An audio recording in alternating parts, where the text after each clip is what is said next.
Kamusta po sa lahat? Ako po si Conrado, 29 anyos, na taga Binangonan.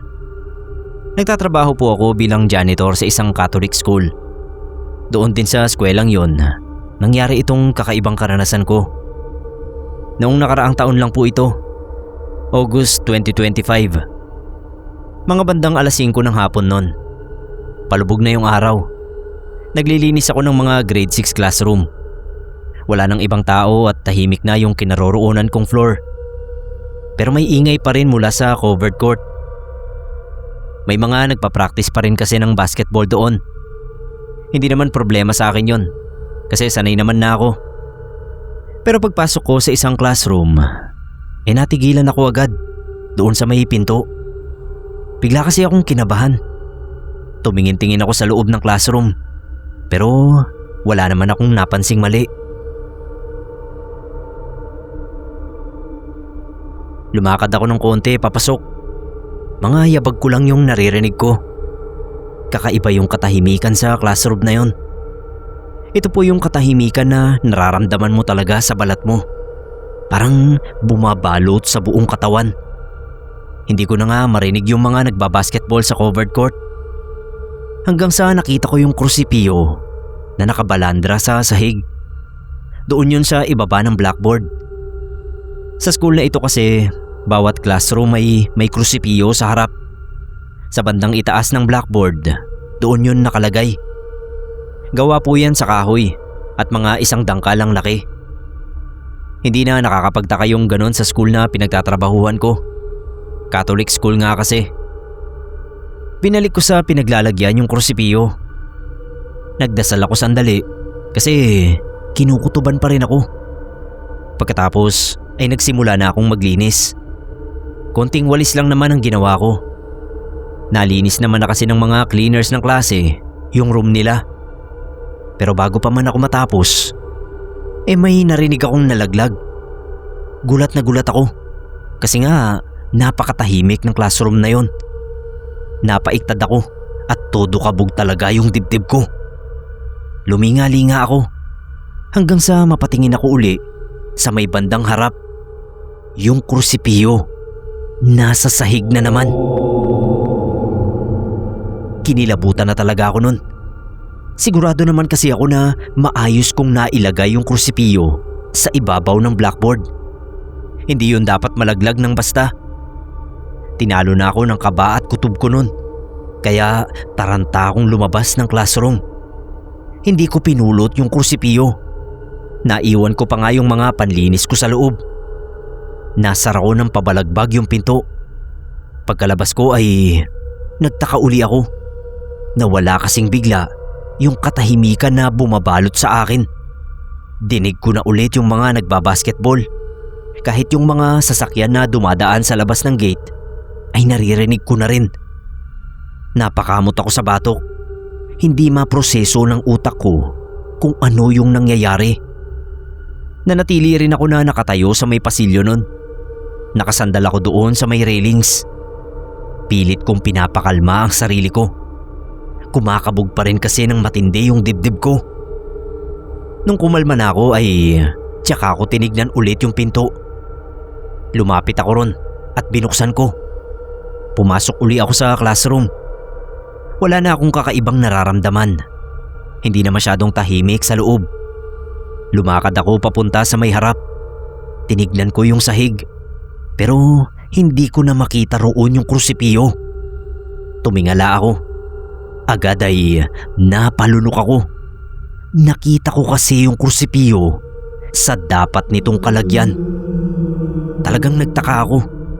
Sigurado naman kasi ako na nalaglag talaga yun bago ako lumabas. At sigurado rin ako na walang pumasok sa classroom para ilagay yun sa itaas.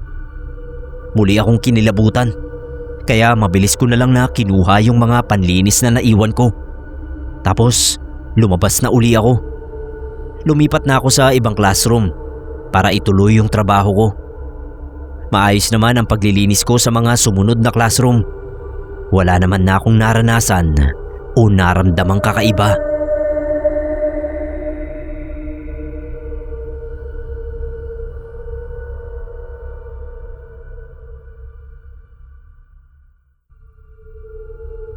Good morning po mga kapasta. Ako po si Herlin. Isa po akong college student. Nag-aaral sa may QC pero taga Pampanga talaga ako. Nagdo-dorm lang ako malapit sa campus namin. Para hindi ko na kailanganin na umuwi kada araw. Bumabiyahe lang ako every weekend pa uwi sa amin. Tapos balik na naman sa QC bago ang linggo ng gabi. At itong isishare ko sa inyo ay nangyari nang minsang umuwi ako sa Pampanga. Biyernes ng hapon nun. Bumiyahe ako sakay ng aircon bus. Yung upuan ko ay medyo malapit lang sa harap. Doon ako sa may center aisle. Dahil meron nang nakaupo sa may bintana. Nagsiselfone lang ako kasi hindi naman ako inaantok nun.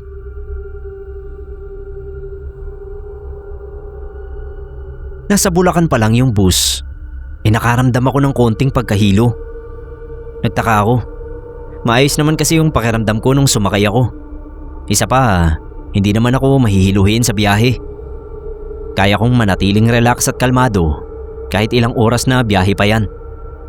Pero yung pagkahilo ko nung sandaling yun, palala siya talaga ng palala. Sinandal ko ng maayos yung katawan ko sa upuan. Huminga ako ng malalim at pumikit. Baka makatulog at mabawasan yung pagkahilo ko. Kaso wala pa rin talaga. Masama pa rin yung pakiramdam ko. Dumilat ako. Nagtaka na naman ako. Para kasing dumilim yung paligid. O mas tamang sabihin, parang dumilim ng konti ang paningin ko. Natakot ako na baka himatayin ako. Pinilit ko yung sarili ko na manatiling gising. Tumingin-tingin ako sa paligid. Kahit hilong-hilo na ako. Dito na napako yung mga mata ko sa isang maliit na crucifix. Dekorasyon yun na nakasabit sa may rearview mirror ng bus. Yun yung crucifix na kulay green tapos glow in the dark. Matingkad talaga dapat ang kulay nun. Pero nung sandaling yun ay parang nangingitim yung gilid-gilid nun sa paningin ko. Doon sa may 4 na dulo ng krus. Tinitigan ko yon ng maigi. Nangingitim talaga siya. Tapos parang kumakalat yung pangingitim sa mismong crucifix. Mula sa may dulo ay napupunta na yon hanggang sa bandang gitna. Yung merong imahe ng Panginoong Hesus. Unti-unti pang dumilim ang paningin ko. Kaya pumikit na ako uli. Hinilot ko ang sentido ko. Sumandal na naman ako at huminga ng malalim. Dumilat uli ako. Diretso tingin sa may crucifix. Tuluyan na akong nangilabot nun. Kasi itim na talaga sa lahat. Wala na akong makitang kahit konting berde. Hindi ko na natiis yung takot ko nun. Kaya pumara ako. Bumaba ako ng bus. Pagtapa ko doon sa bangketa, nagtaka ako. Nawala na kasi yung pagkahilo ko. Lumingon ako sa bus. Bago pa man yun makaalis, nagawa ko pang sumilip sa loob. Nakita ko yung crucifix. Kulay berde na siya uli. Wala nang kahit konting pangingitim. Kahit yung paningin ko ay umayos na rin. May nakita akong sari-sari store. Pumunta muna ako roon para mag soft drink sandali. Sinubukan kong isipin kung ano kaya yung nakita ko sa bus. Baka kasi pangitain pala yun at may pinaparating sa akin. Kaso walang mapiga yung utak ko. Kaya nang maubos ko yung iniinom ko ay pumunta na ako sa malapit na bus stop. Sumakay ako ng isa pang bus doon. Sinubukan kong alisin sa isip ko yung mga naranasan ko sa unang bus na nasakyan ko. Ang kaso, nakakailang minuto pa lang yung biyahe ay nakita ko yung naunang bus. Nakahinto sa gilid ng daan. Nakababa yung mga pasahero. May nakita rin akong motorsiklo na nakatumba sa harap ng bus na yon. Tapos may konting dugo sa kalsada. Yung rider naman ay pinagtutulungan na buhatin papasok sa isang ambulansya. Hanggang ngayon ay misteryo pa rin para sa akin yung nasaksihan ko. Hindi ko alam kung pangitain nga ba yun na may aksidenteng mangyayari sa nasakyan kong bus. Ano't ano man, sana lang ayos lang yung rider nung nabanggang motor. Sana rin ay ayos lang ang lahat ng mga sakay ng bus.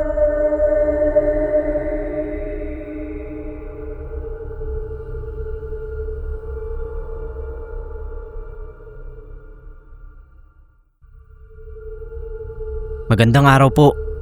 Ako po si Norberto ng Palawan. 45 anyos na po ako ngayon.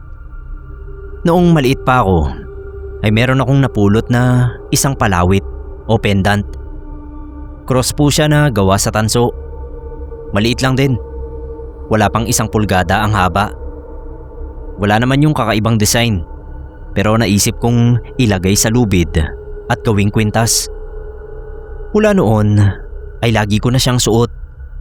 Mula nga sa lubid ay nagpalipat-lipat na yon ang sabitan. Hanggang sa lumaki at nagkatrabaho na ako. Nakabili na ako ng silver na chain para sa pendant na yon. Akala ko dati walang espesyal sa palawit na yon. Pero nagbago ang pananaw ko nang makapangasawa na ako. 24 anyos pa lang ako nun. Buntis sa panganay namin ang asawa kong si Brenda. Sa naaalala ko ay mga 5 o 6 na buwan ang tiyan niya nun.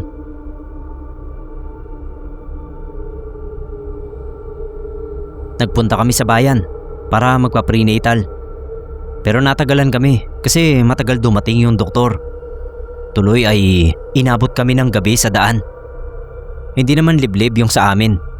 Kaso medyo mabato at paangat. Kaya walang pumapalag doon na pedicab. Hindi rin naman kami pwedeng magmotor kasi nga buntis si Mrs. Wala kaming magagawa kundi lakarin ang daan na yon. Medyo malapad naman yung daan pero damuhan sa magkabilang gilid. Tapos mga 5 minuto pa bago kami makarating sa bahay. Wala pang 1 minuto sa paglalakad namin ay napansin ko nang nahihila pababa yung kwintas ko. Akala ko nung una ay pagod lang ako. Pero pansin talaga yung pakiramdam na yon. Inayos ko ng konti yung kwintas. Hinawakan ko sa may batok banda. Doon ko napansing bumibigat pala yon. Hindi naman sobrang bigat talaga. Pero parang malaking pendant na yung nakasabit doon. Hindi na lang simpleng maliit na krus. Kasabay din nun ay kinakabahan ako. Pakiramdam ko ay may panganib na nag-aabang sa amin ni Brenda. Sasabihin ko sana yon kay Brenda pero naunahan niya ako. May tinuro siya sa akin. Isang tao na nakatayo sa may damuhan. Medyo naaaninag ko siya dahil sa liwanag ng buwan. Kita kong isa yung babae na nasa mga 40 anyos. Magulo yung buhok at medyo madungis ang damit. Naglalakad siya papunta sa amin. Nakapako yung tingin niya kay Brenda. Nang makita ko yung babae, naramdaman kong lalong bubigat yung krus na palawit. Tumindi rin yung kaba ko. Kahit si Mrs. ay sinabihan na rin ako na magmadali na. Hindi raw kasi maganda yung palagay niya doon sa babae. Mukha nga naman kasing wala sa sarili. Binilisan namin ng konti ang lakad namin. Ang sarap na sanang tumakbo pero hindi naman pwede. Baka hindi kayanin ni Brenda. Pinakalma ko yung asawa ko. Sabi ko akong bahala sa kanya. Kahit pa hindi naman ako sigurado kung anong gagawin ko. Papalapit pa ng papalapit yung babae. Kita kong naglalaway siya habang nakatitig sa asawa ko. Hanggang sa nagulat kami pareho nang biglang tumakbo yung babae papunta sa amin. Talagang halos kumawala na yung kaluluwa ko sa kaba at pagkabahala nun. Pero alam kong hindi ako pwedeng magpadaig sa kaba ko. Hindi ko pwedeng pabayaan si Brenda. Hindi na ako nag-isip. Hinubad ko yung kwintas ko. Nang sobrang lapit na nung babae ay inunat niya yung mga kamay niya. Balak niyang hawakan ng misis ko. Doon na ako tsumempo. Hinawakan ko ng mahigpit yung chain ng kwintas. Pagkatapos, pasampal kong winasiwas sa kanya yung bandang palawit. Tumama sa mukha niya yung tansong krus. Agad siyang napahiyaw ng napakalakas. Para bang tinamaan siya ng napakahapding asido. Nakita ko ring umusok ng konti yung balat niya na tinamaan ko. Nalapnos din yon. Pinanlisikan niya ako ng muka. Tinapangan ko ang sarili ko. Hinarap ko sa kanya uli yung tansong krus. Sinigawan ko siya para masindak. Sabi ko, talagang ipapakain ko sa kanya yung tansong palawit kapag hindi niya tinantana ng mag-ina ko. Hindi pa siya natinag nung una.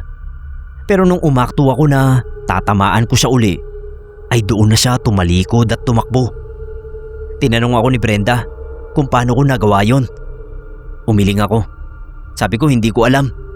Pero siguro ay binigay talaga sa akin ng Panginoon ang palawit na yon para protektahan ang mag-ina ko.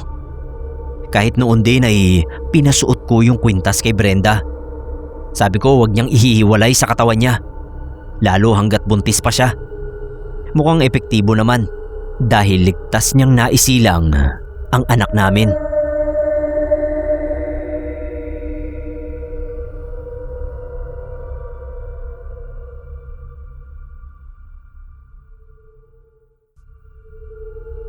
Ako po si Jasper.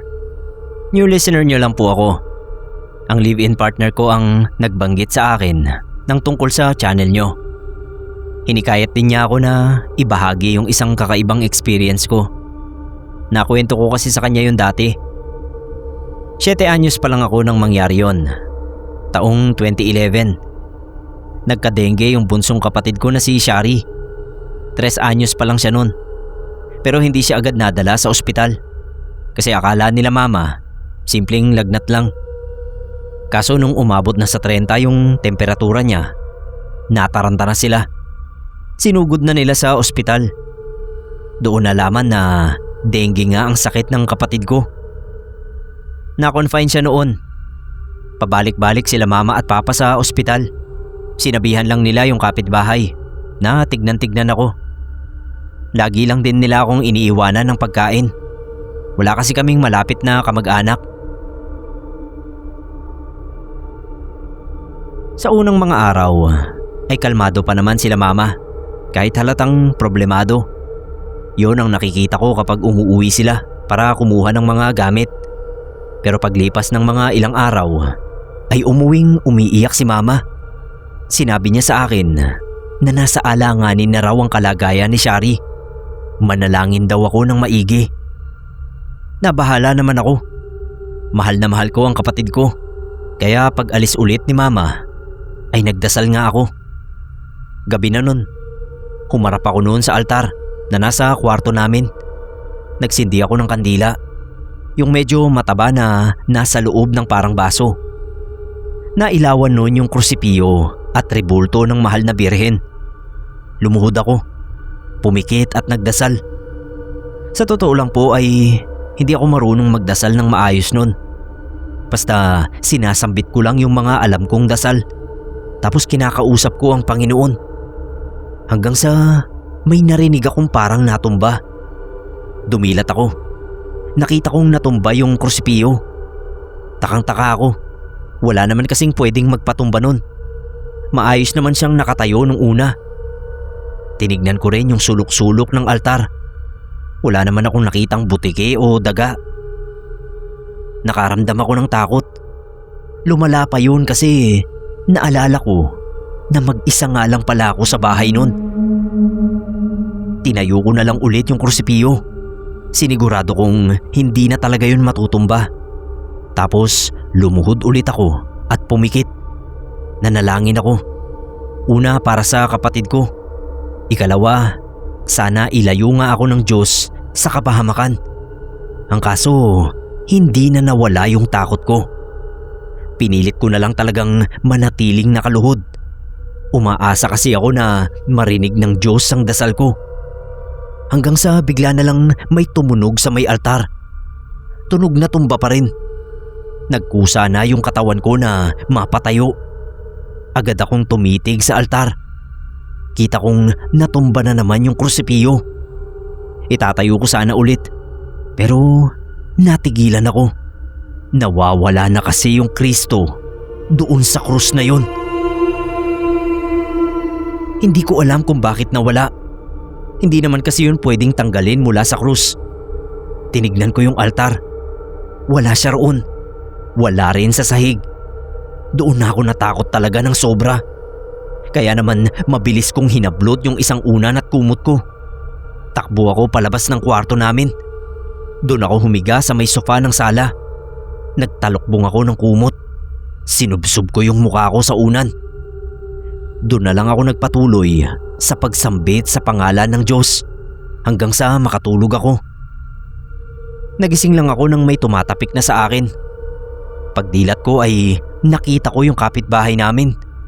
Maaliwalas yung mukha ni Manang. Masaya niyang binalita sa akin na wala na raw sa peligro ang buhay ni Shari. Tumawag daw kasi sa kanya si Mama at yun ang sinabi. Tuwang-tuwa ako nun kasi pakiramdam ko dininig ng Panginoon ang dasal ko. Lalo pa akong natuwa nang makauwi na sila makalipas ang 2 pang araw. Sa ngayon ay palaisipan pa rin sa akin ang nangyari. Pwedeng himala talaga yon o kung ano pang hiwaga. Hindi ko rin alam kung may kinalaman ba ang pagkawala ng Kristo sa krus sa paggaling ni Shari. Basta ang akin lang, nagpapasalamat ako sa Panginoon kasi gumaling ang kapatid ko.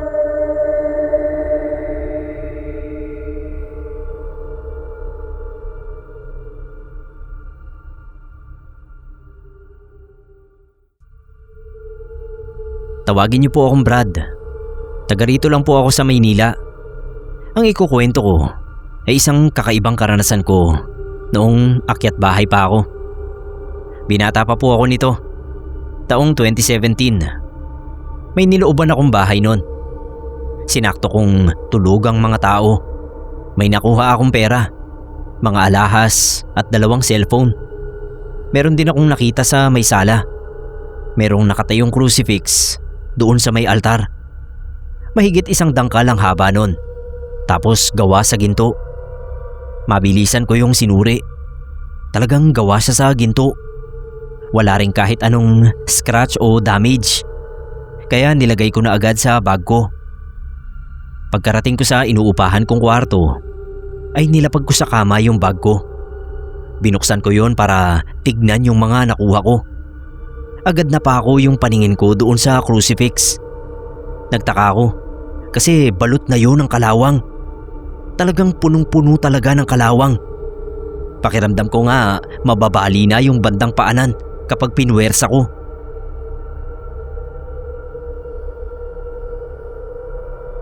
Nagtaka talaga ako. Sigurado naman kasi akong ginto talaga yung kinuha ko sa may altar. Tinignan ko pa nga sandali bago ko nilagay sa bag at wala nga akong nakitang problema. Kinabahan ako kasi naisip ko agad na baka pinaglalaruan ako ng maligno. Sigurado rin kasi ako na hindi guni-guni ang nakita ko na ginto talaga yung krus nung una. Kaya naman binalot ko yun ng papel. Ilang ulit pa nga para makasigurado ako. Nilagay ko sa sandbag tapos tinapon ko sa isang tambakan ng basura. Mga 2 barangay din mula sa boarding house na tinutuluyan ko. Pagbalik ko sa inuupahan kong kwarto, hindi pa rin ako mapalagay. Hinugasan ko ng maigi yung mga kamay ko. Pakiramdam ko kasi dumikit na roon yung kalawang ng krus kahit wala naman. Kahit nung humiga na ako, ay hindi pa rin maalis sa isip ko ang nangyari. Kaya bumangon ako uli para patayin yung ilaw. Tapos pinilit ko na yung sarili ko na makatulog. Ang kaso, hindi ko talaga maramdaman ang antok. Naisip kong magpahangin na lang muna sa labas. Bumangon ako at binuksan uli yung ilaw. Doon ay nagulantang ako. Yung kalawanging krus kasi ay nakatayo sa side table ko. Kasama doon sa mga cellphone at alahas na kinuha ko. Doon ko nakumpirma na may mali nga talaga sa krus na yon. Dali-dali ko yung hinablot. Mabilis akong tumakbo palabas. Bumalik ako doon sa may tambakan. Tinignan ko yung sandbag na pinaglagyan ko dapat ng krus. Wala na nga itong laman kundi mga papel. Nilagay ko uli doon yung krus. Tapos takbo na naman ako pabalik sa boarding house. Taranta kong binuksan yung pinto ng kwarto ko. Tapos sinara. Bala ko sanang isaradong maigi ang lahat ng mga bintana sa kwarto.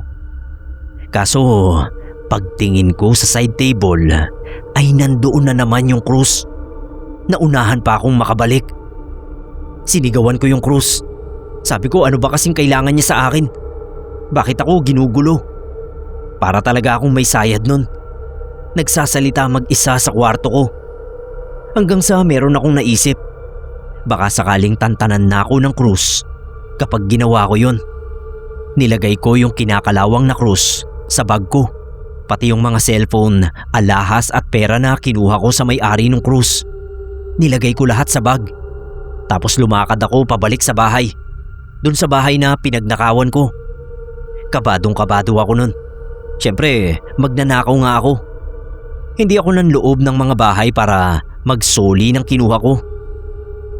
Nung matanaw ko yung bahay, may napansin akong nakatayo sa may gate. Isang matandang babae. Mukhang taga roon siya sa bahay na yon. Nakatingin sa akin. Sigurado naman ako na walang nakakita sa akin nung pumasok ako sa bahay nila. Pero para bang alam niyang ako ang kumuha ng mga gamit. Napalunok ako. Grabe kasi yung titig niya sa akin.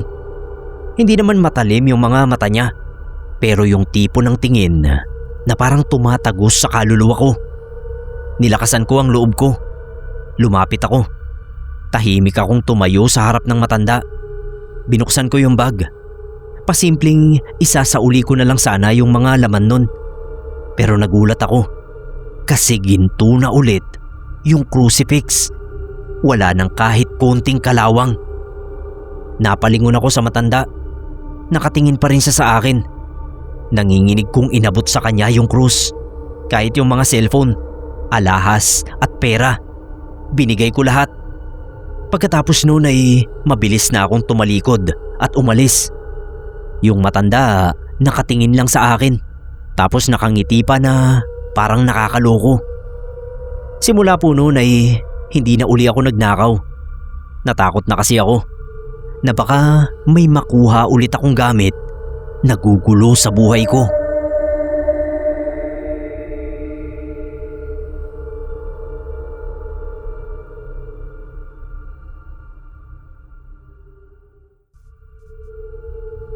Good day po sa inyo.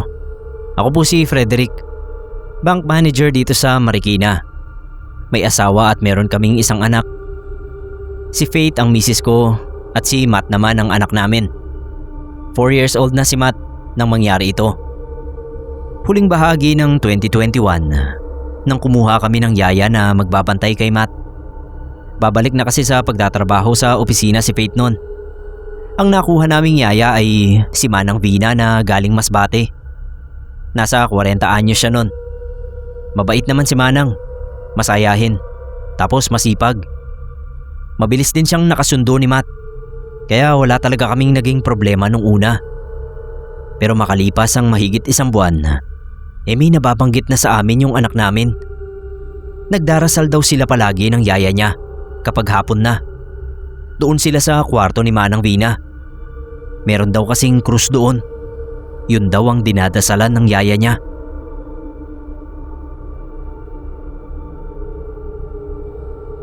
Natuwa naman kami ng asawa ko.